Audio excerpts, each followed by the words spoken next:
Good morning. I'm Tom Kinney, and this is the Unitarian Universalist Fellowship of the Rappahannock. I hope that's where you intended to be this morning. If you were headed for a different place and instead ended up by mistake here, please stick with us for today's service and join us for coffee, snacks, and conversation after the service so we can get to know you.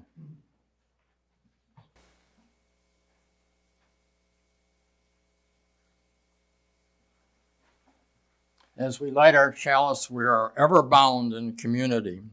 We build on a foundation we did not lay. We warm ourselves at fires we did not light. We sit in the shade of trees we did not plant. We drink from wells we did not dig. We profit from persons we did not know. We light this chalice in thanksgiving for those who have passed their light on to us. That's a beautiful sentiment for a Thanksgiving chalice.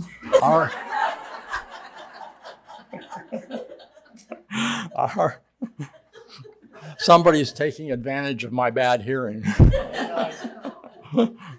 As our opening words this morning, we come together committed to search for the light that is right for ourselves and all other human beings. We come together respecting and valuing our differences, the differences we share openly and honestly.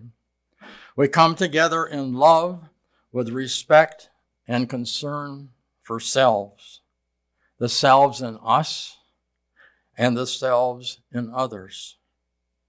To be the best we can be, we come together.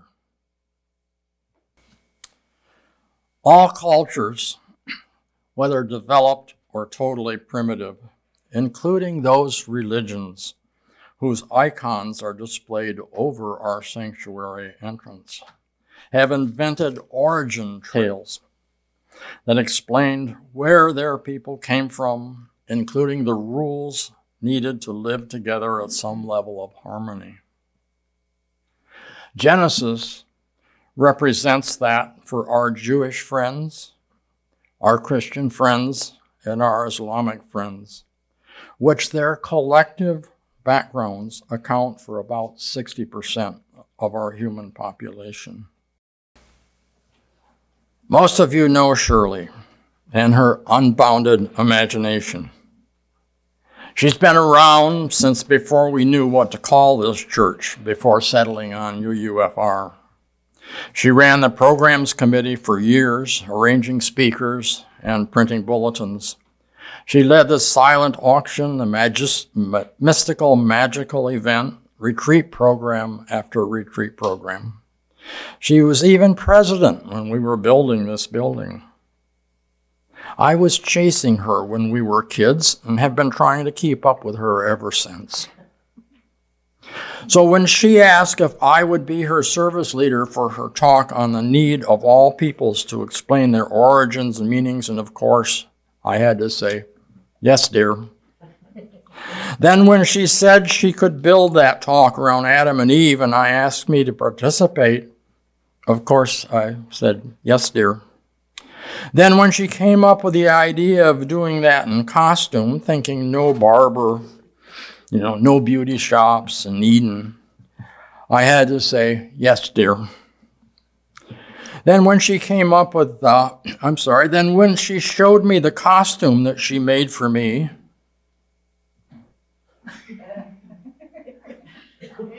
I had to say, no, dear. This is a radically liberal church, welcoming to any and all perspectives, beliefs, political postures, and all. But we do have our limits. So it's my privilege to introduce Shirley Sue Canada Kinney as our Eve for the next half hour, fully clothed. And our reading this morning is from a very popular book. It's Genesis chapter 2. Thus the heavens and the earth were finished, and all the host of them. And on the seventh day, God ended his work which he had made, and he rested on the seventh day from all his work which he had made. And God blessed the seventh day and sanctified it, because that in it he had rested from all his work. These are the generations of the heavens and of the earth when they were created, in the day that the Lord God made the earth and the heavens. Skip. And the Lord God formed man of the dust of the ground and breathed into his nostrils the breath of life. Excuse me.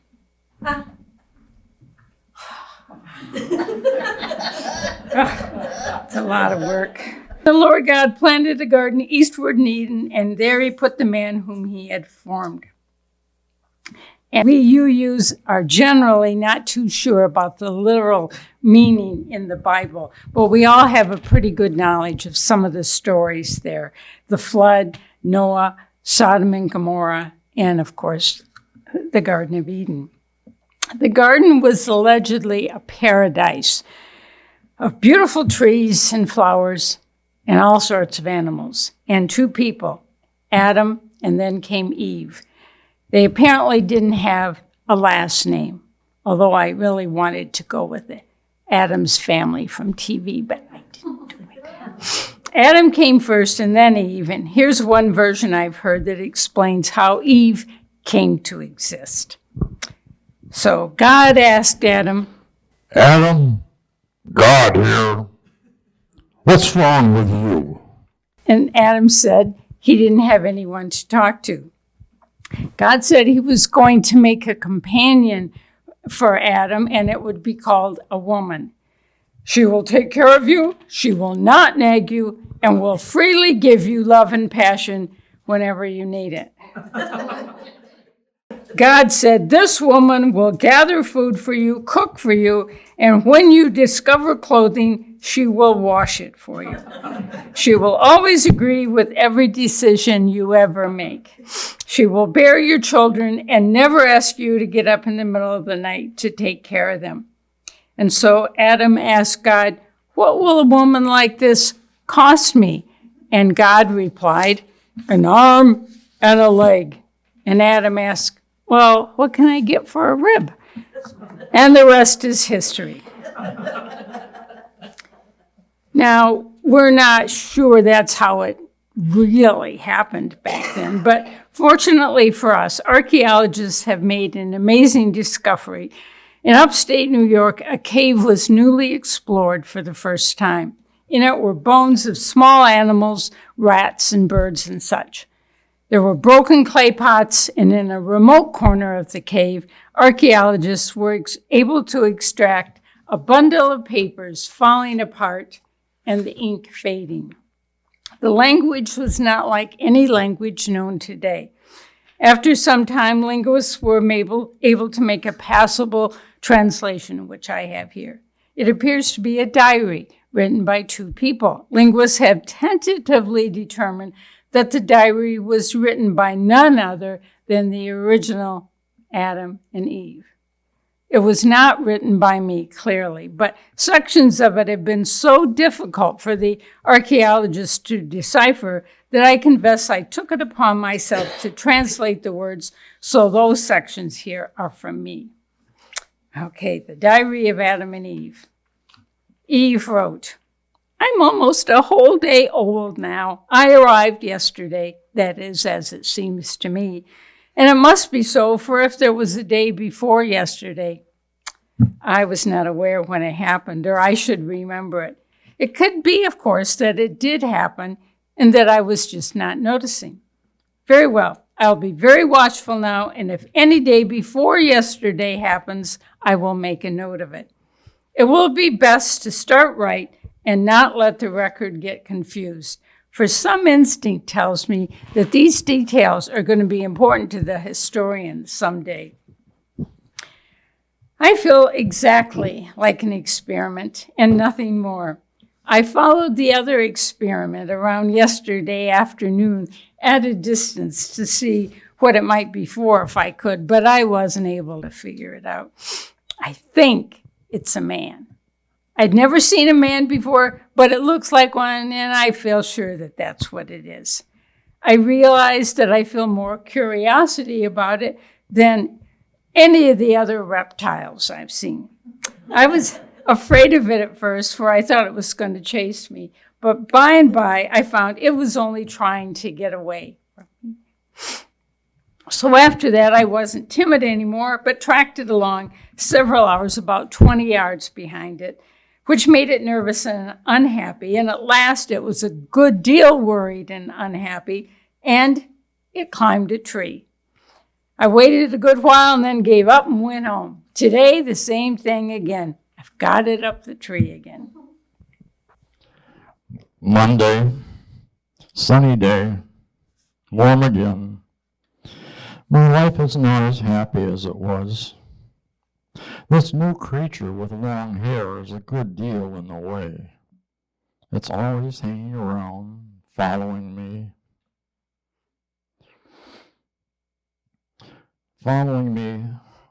About, and I don't like it.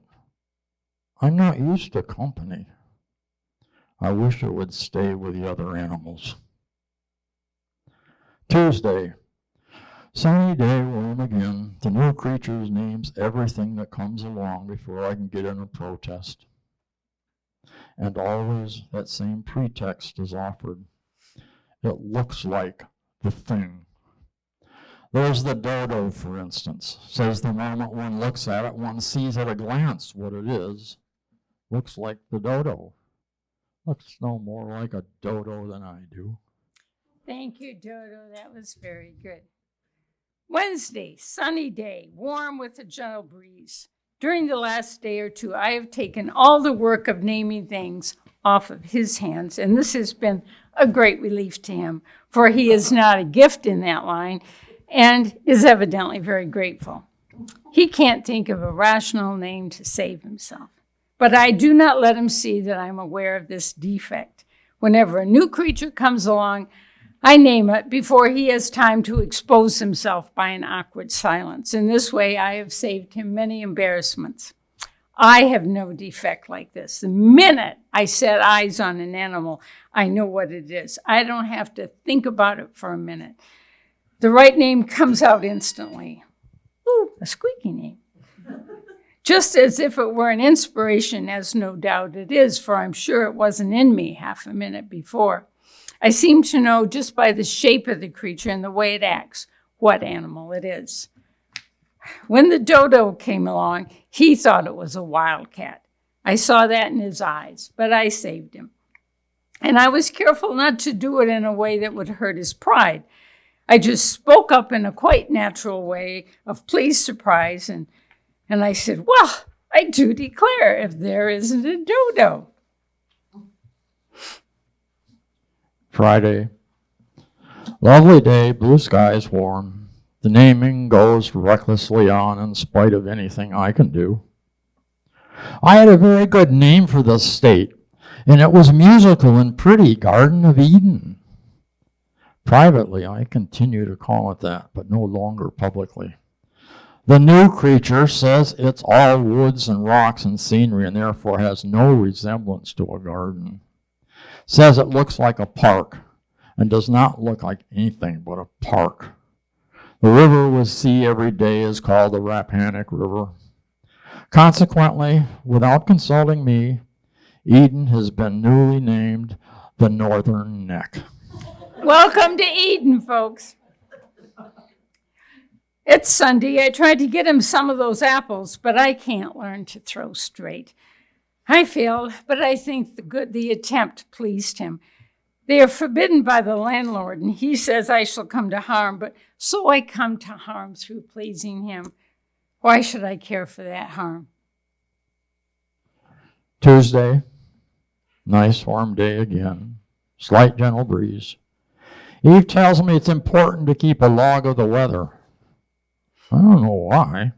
Every day's the same. Blue skies, warm, gentle breeze. Getting boring. She's taken up with a snake now.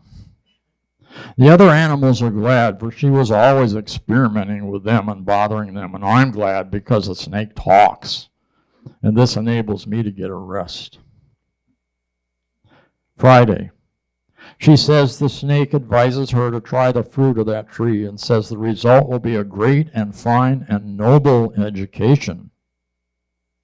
I told her there would be another result too. It would introduce death into the world. I advised her to keep away from that tree. She says she wouldn't. I foresee a trouble. We'll emigrate. I suspect our landlord will not be happy. But that cute little snake says the apples are really yummy. I want one, but it's so high up I can't reach it, and Adam won't help me. I'll just wait until it falls. The apples always come down in the fall. I love the fall. The landlord is always talking about, in capital letters, the fall. Says it's a terrible thing, but I can never understand that landlord. Much time has passed since my last entry. A good deal has happened to us. We're now in a strange place. And that's because we were told to leave the garden. Our landlord was really cranky about it. Things are different away from the garden. I don't know how we're going to like it here.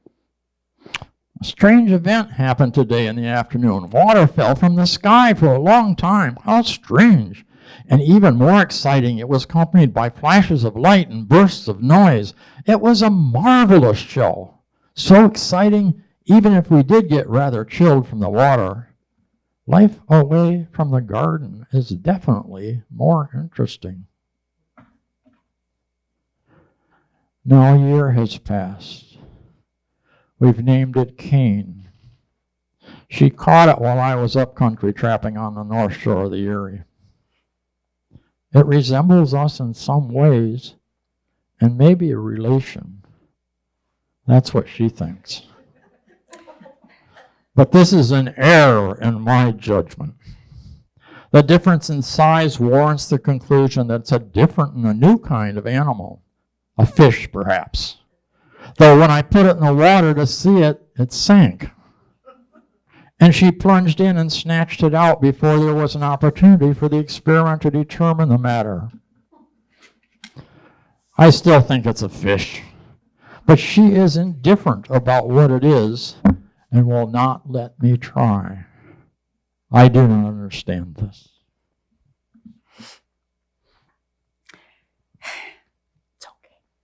Much time has passed since I've had a minute to write in our diary. We have another small creature, like the first one. This is Abel. There are two of them now. They're boys, and we found that out long ago. It was their coming in that small, immature shape that puzzled us. Okay.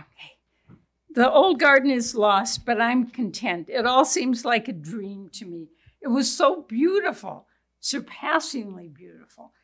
But still, it was a dream. However, making supper for 3 hungry males is not a dream. They are nearly as big as I am now. Abel's a good boy, but if Cain had stayed a fish, it would have improved him. I never know what's coming next. A fire started in spite, a creature killed without sense or reason.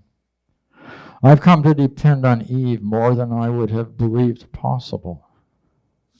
I used to think she talked too much, but now I'd be sorry to have that voice fall silent and pass out of my life. I'll never be silent, don't worry. Sometime back, my boys were fighting, and Cain struck Abel and then ran away. Now Cain is gone, and Abel is dead. There's too much stillness in the house. Adam loves me as well as he can. If I ask myself why I love him, I think I love him merely because he's mine and he's masculine. This kind of love just comes, and it can't explain itself, and it doesn't need to. If one of us must go first, it's my prayer that it shall be I. Life without him would not be life. How could I endure it? Oopsie.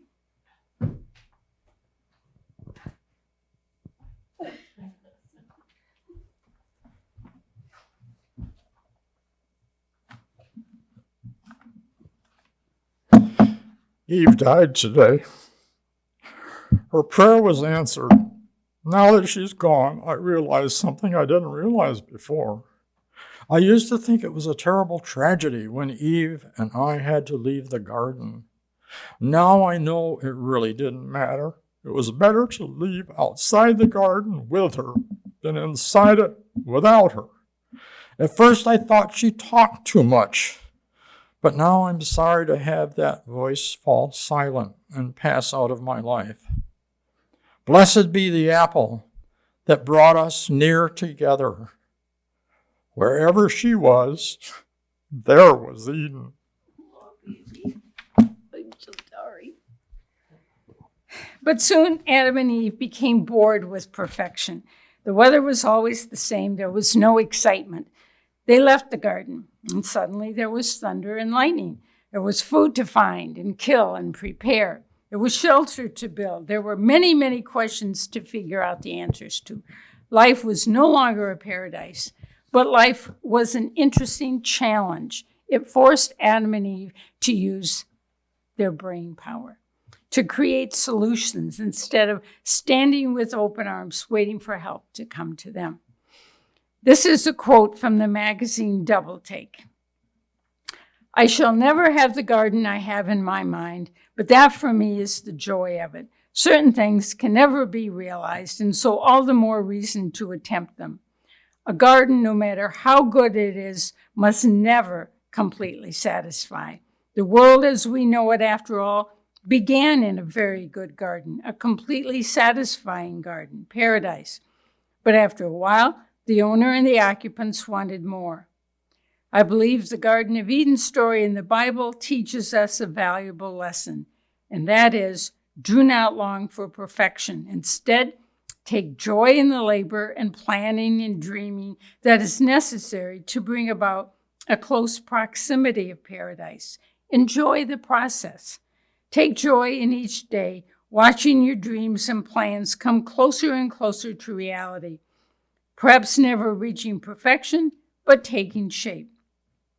Imagine a world like the Bible's paradise, where the gardens never needed weeding, where you were never hungry, where you never had to pick up after your husband, where politicians always made sense, where wars never happened, where the weather was always the perfect temperature with just the right amount of breeze. Imagine a world where you never had to lift a finger to do anything. There's no dirt, no lint, no laundry to fold, no flat tires on cars. Maybe that sounds pretty nice, huh? But along with all that stuff, imagine a world where you are not needed to clean up that river. You're not needed to help that child learn how to behave, to sort out that Sudoku puzzle, to balance that checkbook, to help a friend recover from a broken leg. Imagine a world where you are really not needed at all. How awful that would be. You're just here to have a good time and do nothing at all. Is that really your definition of paradise? What about all those memories I'm sure you have of solving your child's crisis, of surviving that terrible snowstorm, of finally writing that poem that you had been struggling with for ages? All those triumphs you have enjoyed because you had to endure struggle. Without the struggle, there's no triumph. If everything is handed to you in perfect condition, where's the triumph? Knowing you need to work hard to climb that mountain makes you try to think of ways to solve the problem that each step presents. Would a rope help? Would another climber help? Long time ago, John F. Kennedy proposed that America go to the moon, not because it would be easy, but because it would be difficult. We have been offered on leaving Eden the opportunity to do something so difficult we would be stretched to our limits, to feel our own possibilities, to find something in ourselves to rejoice in. When you need a building to house a small group of UUs who are struggling to form a congregation, you need to raise money. You need to build enthusiasm. You need to swing a hammer and wire in the lights. You need to paint. We all did that right here. And knowing that we did it all ourselves, makes it all so much sweeter. The memories of our little group working together are precious memories. If someone had just handed us a completed building, all that would be lost. People are not perfect. We are. You fall in love with someone only to discover that they aren't always wonderful. Sometimes they fall a bit short of your dreams. You don't, honey. But oh, the perfect moments make all those imperfections seem silly. Perfection would be boring. Children are not perfect. They argue, they rebel, they don't do their homework. But then you think of how adorable they are. Oopsie, you're cute. Then they hug you so tightly, how much they need you. And suddenly you see that you even love those romantic moments. Perfection would be so unexciting. When I create at home a little clay figure that takes me days to build it and to figure out how to get just the right expression on its itty-bitty face, I just stand back and look at it and I think, I did that. I overcame all the obstacles and I made that. I imagine God saying to himself, looking at Adam and Eve, I made them. Look at them. Oh, sure, the brain's a little weird and they can't breathe underwater and they can't run very fast, but aren't they just adorable? I love humans. If they were perfect, they wouldn't be so interesting.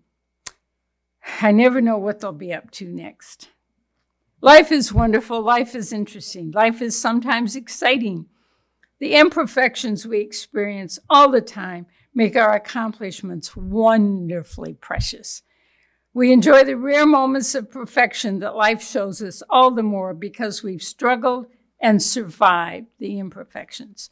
Thank goodness the landlord kicked out Adam and Eve. You want to come with me, honey? Okay.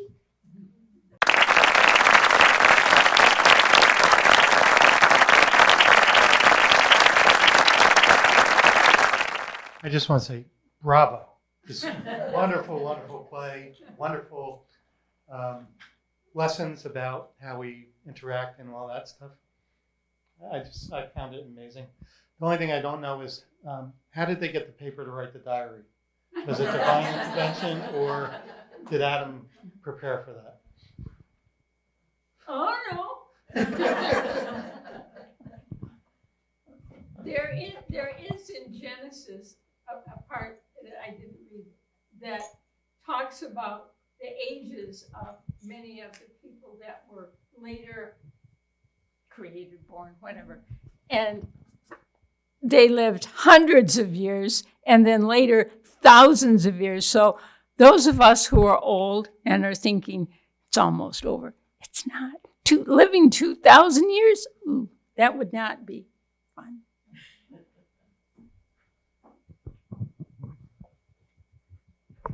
What a great talk. And so this is like one of those questions that you might have if you were somebody sitting watching a magician in the...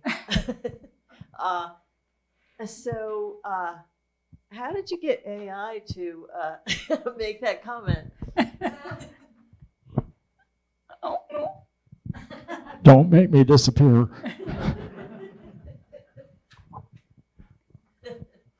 Shirley, you did not disappoint, Oh, thank as you never do. And the children, thank you too. Thank you. When Marley offered you this Sunday in mid-October, probably a couple months ago, to be your day to speak, How did you come up with this, of all things? Well, this is a talk that I wrote a long time ago and gave years and years and years ago, so I just went through the files.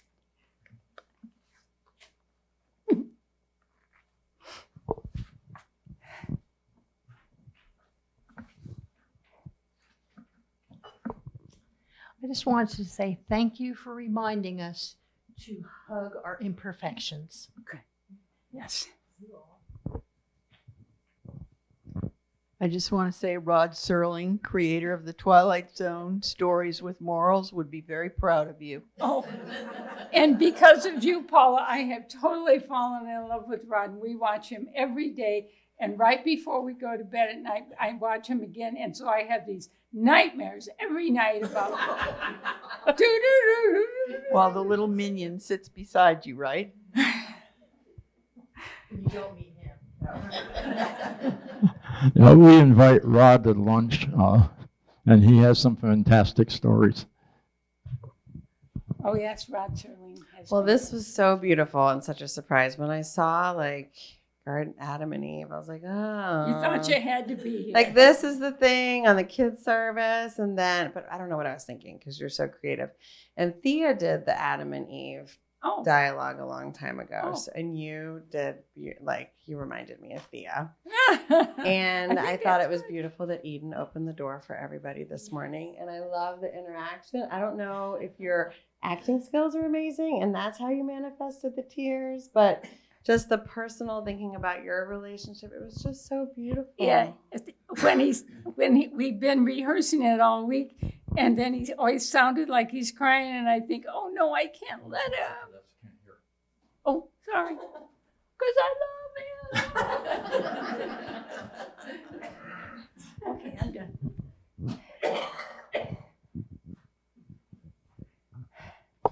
Thank you very much. It was a lot of fun. And I wanted to answer Jeff's question. It was having run out of silver tablets, the golden newt delivered the paper.